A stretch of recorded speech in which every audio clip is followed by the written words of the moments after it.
बच्चों नमस्कार। स्वागत है आपके अपनी यूट्यूब चैनल एग्रोटेक स्टडी में।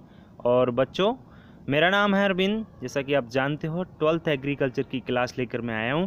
और बच्चों, सब्जेक्ट है एनिमल हस्बेंड्री यानी पशुपालन। चैप्टर का नाम क्या है? मुर्गियां हेतु गृह व्यवस्था। बच्चों, नए ब्लूप्रिंट के आधार पर यह चैप्टर आपके एग्ज़ाम में कितने नंबर का पूछा जाएगा? 5 नंबर का बच्चों, जिसमें 3 OT 3 ऑब्जेक्ट टाइप क्वेश्चन तथा 1-2 नंबर का प्रश्न पूछा जाना है। तो बच्चों, यह वीडियो मैंने उसी के अनुसार बनाया है। ठीक है, चलिए। अगर आप हमारे YouTube चैनल पर नए हैं तो चैनल को सब्सक्राइब करना बिल्कुल ना भूलें। सब्सक्राइब करने के बाद बेल आइकन को दबाना बिल्कुल ना भूलिए, जिससे आपको नए वीडियो का जो नोटिफिकेशन है वो सबसे पहले मिल सके। ठीक है बच्चों, हम शुरुआत कर लेते हैं इस वीडियो की। सबसे पहले हम बात करेंगे 2 नंबर का प्रश्न किस प्रकार से आपके एग्जाम में पूछा जाएगा। तो देखिए, आप आदर्श कुक्कुटशाला के कोई 2 गुण लिखिए। कुक्कुटशाला कहो या मुर्गीशाला भी हम लोग कह सकते हैं। तो एक अच्छी कुक्कुटशाला या आदर्श कुक्कुटशाला के कौन कौन से गुण होते हैं? 2 नंबर का पूछा जाएगा, तो उसी प्रकार से मैंने प्रश्न बनाए हुए हैं। तो नंबर 1 है, मुर्गीशाला धरातल से 2 फीट ऊंची होना चाहिए। बिल्कुल, जो मुर्गीशाला है, कुक्कुटशाला हम बना रहे हैं, पहला गुण उसका ये है कि वो भूमि से 2 फीट ऊंची होना चाहिए। क्यों? क्योंकि जिससे बरसात का पानी उसमें ना भर सके। ठीक है बच्चों। दूसरा है, वायु के आवागमन के लिए पर्याप्त व्यवस्था होनी चाहिए। बिल्कुल, क्योंकि उसमें हवा का एरिएशन अगर अच्छी तरीके से होगा तो मुर्गियों का स्वास्थ्य अच्छी प्रकार से बना रहेगा। ठीक है। तीसरा है, कुक्कुटशाला में सभी आवश्यक उपकरण होना चाहिए। बिल्कुल, जहां आपकी कुक्कुटशाला या मुर्गीशाला है तो सभी आवश्यक उपकरण जिनके लिए आवश्यकता पड़ती है वो सभी खाने के बर्तन आदि, उनकी बीमारी चेक करने के आदि, आपके तो बहुत सारे आपके उपकरण हैं, वो सभी वहाँ पर उपस्थित होना चाहिए। तो बच्चों, वैसे 2 गुण हैं, मैंने 3 भी जोड़ दें कि अगर एक आप भूल जाते हैं तो आपको एक और याद बना रहे। बच्चों, नेक्स्ट है प्रश्न नंबर 2, मुर्गीशाला में कृत्रिम रोशनी के लाभ लिखिए। बिल्कुल, जो कृत्रिम रोशनी जैसे बल्ब लगाते हैं, आपने अगर मुर्गी घर या मुर्गीशाला देखी होगी तो वहाँ पर बल्ब लगे रहते हैं और वो दिन में भी जलते रहते हैं, कई बार आपने देखा हो। तो उनका क्या लाभ है उनके लिए? तो बच्चों, जनन अंग उत्तेजित हो जाते हैं, जिससे अंडे अधिक देते हैं। सबसे मेन पॉइंट तो बच्चों यही है कि उनके जो जनन अंग होते हैं, जनन अंग जो होते हैं वो क्या आप जानते हो जनरली, तो वो उत्तेजित हो जाते हैं। जब वो है उत्तेजित हो जाते हैं, जिससे क्या मिलते हैं, हमें अंडे का अधिक प्रोडक्शन मिलेगा। बिल्कुल, क्योंकि जब उत्तेजना ज़्यादा होगी तो मैटिंग की क्रिया होगी, और मैटिंग ज़्यादा होगा तो अंडों की भी हमको ज़्यादा प्राप्ति होगी। ठीक है। धूप की कमी दूर हो जाती है। बिल्कुल, अगर वहाँ पर कृत्रिम बल्ब लगे हुए हैं तो धूप की आवश्यकता नहीं पड़े। धूप वहीं से हम कह सकते हैं, जो प्रकाश है वहीं से मिल जाएगा। ठीक है ना। तीसरा है, मुर्गियों की पाचन क्रिया भी ठीक चलती है। बच्चों, ये पॉइंट भी इम्पोर्टेंट है कि जो कृत्रिम प्रकाश दिया जाता है उससे उनकी जो उपापचय क्रिया कह सकते हैं, पाचन क्रिया, वो अच्छी प्रकार से चलती रहती है। ठीक है ना। ठीक है, चलिए अब बढ़ते हैं बच्चों आगे नेक्स्ट प्रश्न की ओर। नेक्स्ट है, पिंजरा प्रणाली किसे कहते हैं? बच्चों, पिंजरा प्रणाली यह मुर्गियों से संबंधित है और मुर्गियों को गृह व्यवस्था की बात चैप्टर है, तो रखने का एक घर होता है पिंजरा। तो पिंजरा क्या है जनरली देख लीजिए आप लोग। मुर्गियों को पिंजरे में पालने के तरीके को ही पिंजरा प्रणाली कहते हैं। क्या कहते हैं? पिंजरा प्रणाली जो होती है, एक पिंजरा तो जनरली सब जानते होंगे, बना होता है एक आपका, और उसमें जो मुर्गियां हैं उनको रखा जाता है, उसी को पिंजरा प्रणाली कहते हैं। समझ में आ गया होगा आपको पिंजरा प्रणाली का, सिंपल सा है। अच्छा, इसके लाभ क्या होते हैं बच्चों? नेक्स्ट प्रश्न कभी पूछा जा सकता है कि वैसे इससे पहले बच्चों क्या हुआ करता था, इस चैप्टर से कोई प्रश्न नहीं पूछे जाया करते थे। पहली बार ऐसा हुआ है कि इस चैप्टर से 2 नंबर का प्रश्न पूछा जाएगा। ठीक है बच्चों, चलिए। तो इसी प्रकार से प्रश्न बन सकते हैं आपके एग्जाम में, आप अच्छी प्रकार से इनको याद रखें। इनसे बाहर प्रश्न नहीं जाएगा, ये मेरे प्रॉमिस है। आप लोग इन चीज़ों को आप अच्छी प्रकार से याद जरूर कर लें, भूलना नहीं है। ऐसा नहीं कि बड़ा ठीक है पढ़ लिया, ऐसे नहीं, अच्छी तरीके से समझें और याद करते चलें। ठीक है बच्चों, चलिए। पिंजरा प्रणाली के लाभ की बात कर रहे हैं हम लोग। कम जगह में अधिक मुर्गियां पाली जा सकती हैं। बिल्कुल, पिंजरा प्रणाली का पहला लाभ ये है कि कम स्थान में हो तो भी हम अधिक मुर्गियां पाल सकते हैं। एक पिंजरा में हम कई मुर्गियों को रख सकते हैं। दूसरा है अंडा गंदा होने व फूटने का डर नहीं रहता है। बच्चों क्या होता है, अगर मान के चलिए पिंजरा प्रणाली ना हो, कोई दूसरी प्रणाली हो जिसमें हम मुर्गियों को पाल रहे हैं, तो उसमें अंडा कई बार नीचे रहता है तो गंदा भी हो सकता है और गंदा हो जाता है, और कई बार मुर्गियां उसको फोड़ने का भी चांसेस रहते हैं। लेकिन पिंजरा प्रणाली में फूटने के व अंडा गंदे होने की जो संभावना है वो कम हो जाती है।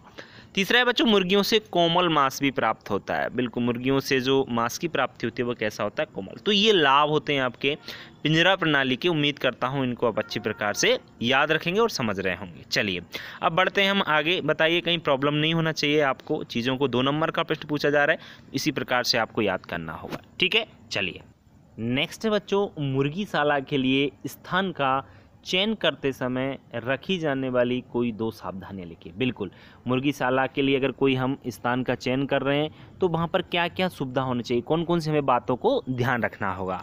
देखिए, नंबर 1 है, मुर्गीशाला में पानी व बिजली की व्यवस्था होना चाहिए।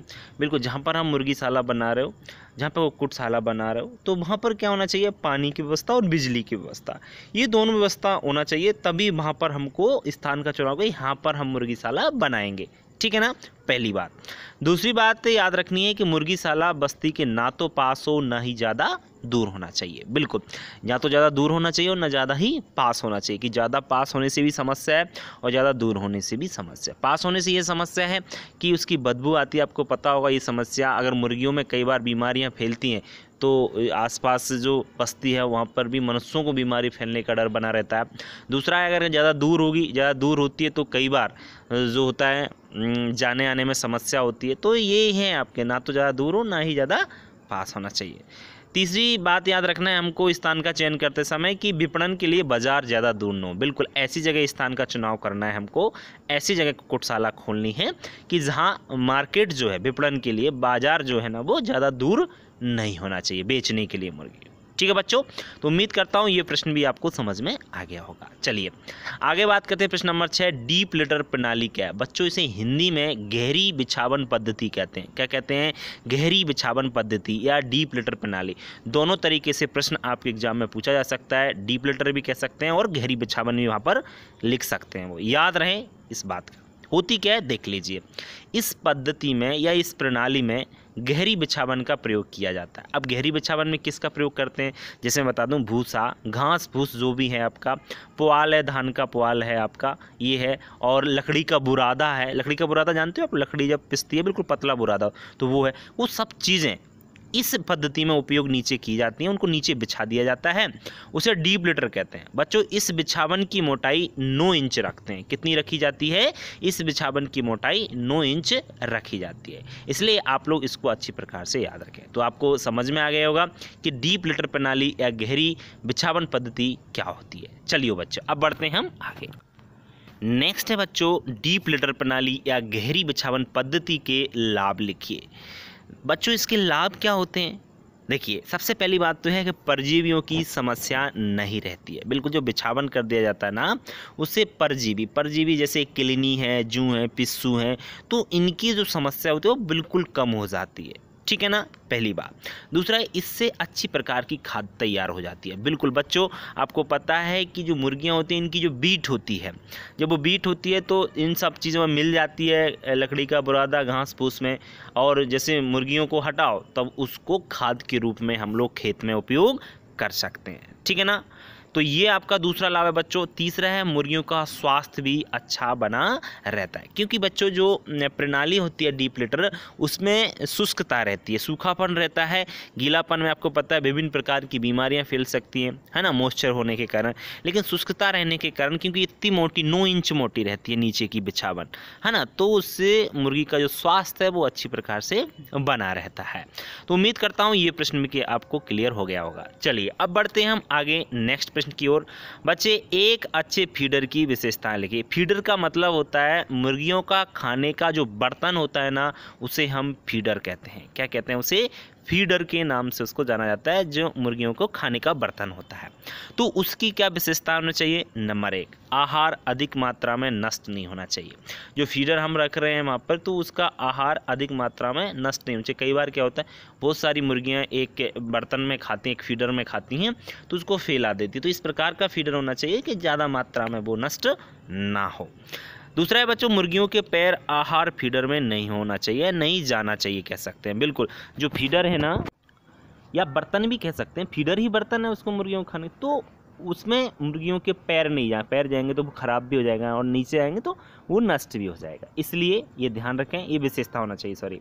तीसरा है, बर्तन की सफाई आसानी से किए जा सके। बिल्कुल, जो फीडर है या बर्तन है उस ऐसा होना चाहिए कि उसकी साफ़ सफाई अच्छी प्रकार से और आसानी से की जा सके। ठीक है बच्चों, तो एक अच्छी फीडर की क्या विशेषताएं होती हैं, उम्मीद करता हूँ अच्छी प्रकार से समझ में आ गई होंगी। बच्चों ये 8 प्रश्न इस मैंने चैप्टर में रखे हुए हैं और इस चैप्टर से 2 नंबर का एक प्रश्न आ रहा है, तो इससे बाहर नहीं जाएगा। ठीक है ना, बस आप ये है कि इनको अच्छी प्रकार से समझें और याद करने की कोशिश करें। चलिए बच्चों, आपको पता है इसमें से वस्तुनिष्ठ प्रश्न या ओटी भी आ रहे हैं। चलो अब हम चर्चा करेंगे उन ओटीओ की जो कौन कौन से आपके एग्जाम में पूछे जा रहे हैं। चलिए, तो वस्तुनिष्ठ प्रश्न है नंबर 1, एक आदर्श मुर्गीशाला भूमि के धरातल से 2 फीट ऊंची होना चाहिए। वो तो मैंने हम ये भी तो पढ़ लिया था कि एक मुर्गीशाला के लिए 2 फीट ऊंचा ही स्थान होना चाहिए। जो मुर्गीशाला है वो कितनी फीट? 2 फीट, क्योंकि बरसात का पानी ना भरे इसलिए। ओके, इंपॉर्टेंट पॉइंट है दूसरा, मुर्गी घर का तापमान 50 से 85 डिग्री फ़ारेनहाइट होना चाहिए। कितना होना चाहिए? 50 से 85 डिग्री फ़ारेनहाइट होना चाहिए मुर्गी घर का तापमान। ठीक है, मुर्गी का तापमान कितना होता है बच्चों? 107 डिग्री फ़ारेनहाइट। याद रखें, सबसे ज़्यादा होता है, हम बात करें एनिमल हस्बेंड्री में गाय भैंस बकरी, सबसे ज़्यादा मुर्गी का कितना होता है? 107 डिग्री फ़ारेनहाइट। ठीक है ना, याद रखें। तापमान मुर्गी घर का कितना है, मुर्गीशाला बोल सकते हैं, 50 से 85 डिग्री फ़ारेनहाइट। क्लियर। चलिए नेक्स्ट है तीसरा बच्चों, डीप लिटर प्रणाली मुर्गियों से संबंधित है। डीप लिटर प्रणाली यानी गहरी बिछावन पद्धति हम अभी जस्ट पढ़ रहे थे, तो किससे संबंधित है? मुर्गियों से संबंधित है। चलिए चौथा है बच्चों, भारत में मुर्गी पालन की उत्तम विधि। भारत में मुर्गी पालन की उत्तम विधि कौन सी है? गहरी बिछावन पद्धति या डीप लिटर प्रणाली। ठीक है ना, याद रहे आपको। पांचवा बिंदु है बच्चों, एक मुर्गी के साथ सामान्यतः 8 से 10 मुर्गी रखी जाती हैं। बिल्कुल, कितनी रखी जाती हैं? 8 से 10 मुर्गी रखी जाना चाहिए, जो सबसे सही मानी जाती हैं कि 8 से 10 मुर्गी बढ़िया हैं एक मुर्गी के साथ। ठीक है बच्चों, चलिए 5 बिंदु क्लियर हुए। अब हम बात करते हैं आगे नेक्स्ट बिंदु की। नेक्स्ट है बच्चों, मुर्गीशाला में खिड़की पूर्व से पश्चिम होनी चाहिए। कहाँ होनी चाहिए? पूर्व से पश्चिम आपकी ये मुर्गीशाला की जो खिड़की है वो होना चाहिए, क्योंकि जिससे जो धूप है वो अच्छी प्रकार से मुर्गीशाला में आ सके। ठीक है, आगे है मुर्गी के मुंह में दांत नहीं होते। ये तो बड़ा अच्छा पॉइंट है कि मुर्गी के मुंह में क्या नहीं होते हैं? दांत नहीं होते। फिर सोचने वाली बात है, फिर क्या होता है बच्चों? मुर्गियां जो भी भोजन करती हैं, मुर्गियों के अंदर गिजार्ड पाया जाता है। क्या पाया जाता है? गिजार्ड। उसमें जाकर भोजन पिसता है। क्या होता है? भोजन का पीसन होता है, पिस जाता है, पतला हो जाता है, छोटे छोटे उसमें टूट जाते हैं गिजार्ड में। ये याद रखें आप थोड़ा सा। ठीक है, चलिए 8वां पॉइंट है बच्चों, मुर्गीशाला में प्रति मुर्गी के लिए कम से कम 1 वर्ग फीट स्थान होना चाहिए। वैसे अलग अलग जाति नस्ल की जो मुर्गी होती हैं उसके अलग अलग स्थान की आवश्यकता होती है, लेकिन यहाँ पे जनरल बात करें हम तो लगभग 1 फीट तो जगह चाहिए, 1 वर्ग फीट। ठीक है ना, 1 वर्ग फीट का मतलब तो जानते ही होंगे, इधर 1 वर्ग फीट, इधर 1 फीट, मतलब चारों तरफ से 1 वर्ग फीट स्थान होना चाहिए। पिंजरा प्रणाली पद्धति मुर्गी पालन से संबंधित है। ये तो सिंपल अभी हम पढ़ चुके हैं थ्योरी कि पिंजरा प्रणाली क्या होती है, ये भी पढ़ चुके हैं, लाभ क्या ये भी पढ़ चुके हैं। तो किससे संबंधित है? मुर्गी पालन से संबंधित। क्लियर। चलिए 10वां है, सूर्य के प्रकाश की कमी के कारण मुर्गियों में विटामिन डी की कमी हो जाती है। सही बात है बच्चों, अगर प्रकाश सही से ना मिले तो मुर्गियों में विटामिन डी की कमी हो जाएगी, और विटामिन डी की कमी हो जाएगी मतलब उस मुर्गी की जो हड्डियां हैं बिल्कुल कमज़ोर हो जाती है और मुर्गियों को बीमारी हो सकती है, रिकेट्स जिसको बोलते हैं। 11वां पॉइंट है बच्चों, मुर्गियों में पसीने वाली ग्रंथियां नहीं पाई जाती हैं। बिल्कुल, जो मुर्गियां होती हैं उनमें पसीने वाली ग्रंथियां होती नहीं, मतलब उनको पसीना नहीं आता है। ये कुछ जैसे दांत नहीं होते ये आपको कुछ पॉइंट जो है ना जनरल उनको याद रखना होगा, अक्सर एग्जाम में आपके पूछे जाते हैं। ठीक है बच्चों, 3 ओटी इस चैप्टर से पूछे जा रहे हैं, तो आप लोग इन सभी बिंदु इंपॉर्टेंट हैं, कई बार पूछे जा चुके हैं, इसलिए आप सभी को याद रखेंगे। चलिए अब बढ़ते हैं बच्चों आगे की ओर। नेक्स्ट है आपका, मुर्गी फार्म की छत छप्पर या पक्की खपरेल होती है। बिल्कुल, मुर्गी फार्म जो होता है ना उसकी छत या तो छप्पर की बनी होती है, और छप्पर क्या होता है आपका? जो भी घास होता है, मूंज होता है जनरली उसका, या पक्की खपरेल भी हो सकती है, जो खपरा होते हैं उसकी भी आजकल बनाई जाती है। ठीक है ना, दोनों सही है, कोई दिक्कत नहीं है। आजकल पक्की खपरेल भी बनाई जा रही है। 100 भारी नस्ल की मुर्गियों के लिए, कितनी, 100 भारी नस्ल मतलब वजनदार बड़ी मुर्गियों के लिए 65 इंटू 20 फीट का घर होना चाहिए। कितने का, 65 इंटू 20 फीट का घर होना चाहिए। ये लंबाई और चौड़ाई है, ठीक है ना, लंबाई 65 फीट कह सकते हैं और चौड़ाई 20 फीट होना चाहिए। ठीक है बच्चों, 14वां पॉइंट है, मुर्गी घर सदैव दक्षिण दिशा में बनाए जाते हैं। कहाँ पर बनाए जाते हैं, ये याद रखना, आप लोग कन्फ्यूज ना हो। जो खिड़की है वो तो पूर्व से पश्चिम में होना चाहिए, जबकि जो घर है या मुर्गीशाला है वो कौन सी दिशा में, वो आपकी दक्षिण दिशा में होना चाहिए। ठीक है बच्चों, मतलब दरवाज़ा कह सकते हैं, वो दक्षिण दिशा में होना चाहिए। ठीक है, चलिए इसके बाद बात करें गहरी बिछावन पद्धति। तो गहरी बिछावन पद्धति या दूसरा नाम आपको पता ही है इसका, डीप लिटर प्रणाली से कीमती खाद प्राप्त होती है। अभी हमने उसके लाभ पढ़े थे, तो उसमें हमने पढ़ा था कि इससे क्या प्राप्त होती है, खाद प्राप्त होती है, और खाद का उपयोग हम आपके जो खेत होता है उसमें कर सकते हैं। ठीक है ना, क्योंकि इसमें जो आपके पोषक तत्व होते हैं, न्यूट्रिएंट्स होते हैं इस खाद में, वो सभी आवश्यक मात्रा में मिल जाते हैं, इसलिए। ठीक है बच्चों, चलिए मुर्गियों के खाने के पात्र को फीडर कहा जाता है। क्या कहते हैं, फीडर कहते हैं, जिसमें मुर्गियां दाना खाती हैं ना, या जो भी आप रखते हो उसको खाने के लिए, तो उस बर्तन का नाम फीडर होता है। क्या होता है उसका, फीडर। देखा होगा, अगर आपने मुर्गीशाला नहीं देखी है तो प्रैक्टिकल है बेटा, आप प्रैक्टिकल ज़रूर करें। अगर आप अच्छे स्कूल से पढ़ रहे हैं जहाँ पर मुर्गीशाला में आपको दिखाई, मैंने तो अपने बच्चों को जहाँ पे मैं पढ़ाता हूँ वहाँ पे बिल्कुल उनको मुर्गीशाला घुमा के लाया था, नस्लों के बारे में भी बताया था। तो इस प्रकार से जानना बहुत ज़रूरी होता है, प्रैक्टिकली चीज़ें हैं। ठीक है बच्चों, चलिए तो कैसा फीडर होता है, जनरल अच्छा होता है। अब आप लोग नहीं देखा तो आप एक काम करें, यूट्यूब पर सर्च कर लें या आप गूगल पर भी उसका फ़ोटो देख सकते हो। ठीक है बच्चों, चलिए मुर्गीशाला का फर्श पक्का होना चाहिए। चलो ये बात मान लेते हैं पक्का होना चाहिए, क्योंकि पक्का होता है जिससे कह सकते हैं कि मुर्गियों को ज़्यादा कोई बीमारी नहीं होती है। बाकी चलो ठीक है, मान ली आपकी बात, फर्श पक्का होना चाहिए। ठीक है, चलिए मुर्गी 6 माह में अंडा देना प्रारंभ कर दे। इस पॉइंट को विशेष याद रखें, मुर्गी कितने दिन की हो जाती है, 6 महीने की हो जाती है, तब से वो अंडा देना प्रारंभ हो जाती है। ठीक है बच्चों, तो ये सभी बिंदु आपको समझ में आ रहे होंगे, ऐसी मैं उम्मीद करता हूँ, और अच्छी प्रकार से आप समझ रहे होंगे। चलिए अब हम बढ़ते हैं बच्चों आगे की ओर, नेक्स्ट पॉइंट के। नेक्स्ट है बच्चों, आंध्र प्रदेश राज्य को अंडे की टोकरी कहा जाता है। बिल्कुल, सबसे ज़्यादा जो मुर्गियों का उत्पादन होता है, मुर्गियाँ सबसे ज़्यादा कहाँ पर पाली जाती हैं, आंध्र प्रदेश में। तो जो आपका एग प्रोडक्शन होता है, अंडा उत्पादन होता है, वो भी वहाँ पर सबसे ज़्यादा होता है।